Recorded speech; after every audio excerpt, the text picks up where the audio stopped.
Cigarette के packet की let's example, अगर उसमें 10 पैकेट सिगरेट्स हैं या 20 सिगरेट्स हैं, वो एक पैकेट कितनी एज को डिफर करता है? लाइक मतलब एज वाइज होता है ना कि सिगरेट, अगर आप एक सिगरेट पी रहे हो तो आप लाइफ के 3 घंटे घटा रहे हो, 10 हम्म, सिगरेट पी रहे हो तो आप लाइफ के 30 घंटे घटा रहे हाँ। हो।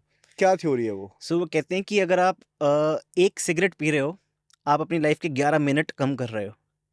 और अगर आप एक पूरा डब्बा सिगरेट का कंज्यूम कर रहे हो, आप अपनी लाइफ के 3.5 दिन कम कर रहे हो।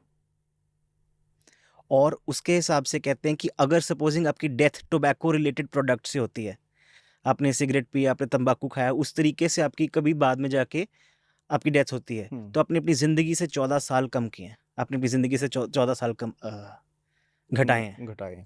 जो आपके पास जनरली पेशेंट आते हैं, ठीक है, मोस्टली जिनको कैंसर हो चुका होता है वही डेफिनेटली हुँ। आएंगे, कि आपको क्या लगता है वो सारे स्मोक करते हैं? नहीं, ज़रूरी नहीं है। सी 90% of the patients who have oral cancer, head and neck cancer, और जिनका कॉज़ इज़ टोबैको। ओके। चाहे वो उसको चबा रहे हैं, चाहे वो उसको खा रहे हैं, चाहे वो उसको फूँक रहे हैं। और 1% जो होते हैं? और 90%, और जो बाकी 10% होते हैं, 10%, सॉरी, हाँ। उसमें डिफरेंट जो हमारे, जैसे मैंने आपको एजेंट्स बताए, चाहे हमारा पोल्यूशन हो, चाहे हमारा आजकल का अडल्ट्रेशन हो, हम्म। चाहे हमारा खाना पानी कुछ भी हो, हम्म। हर चीज़ के मिलावट है।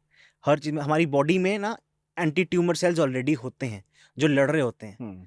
तो वो ऑलरेडी इतना स्ट्रेस होता है कि आपने टोबैको लिया है, ऑलरेडी उस पे इतना स्ट्रेस होता है कि वो लड़ रहे हैं कि हम कुछ भी और ले लें।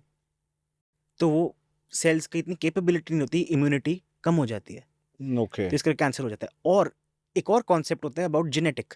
इन हमारा डीएनए जो होता है बॉडी का, वो थोड़ा चेंज होता है। हम्म। मे बी हमारे पेरेंट्स में वो चीज़ बिल्कुल रिसेसिव थी, वो एक्सप्रेस नहीं हो पाई। आगे जाके बच्चों में वो चीज़ डोमिनेंट होगी, वो एक्सप्रेस कर पाई, जो ये चेंज डीएनए है, which makes you more prone to having cancer. Okay, so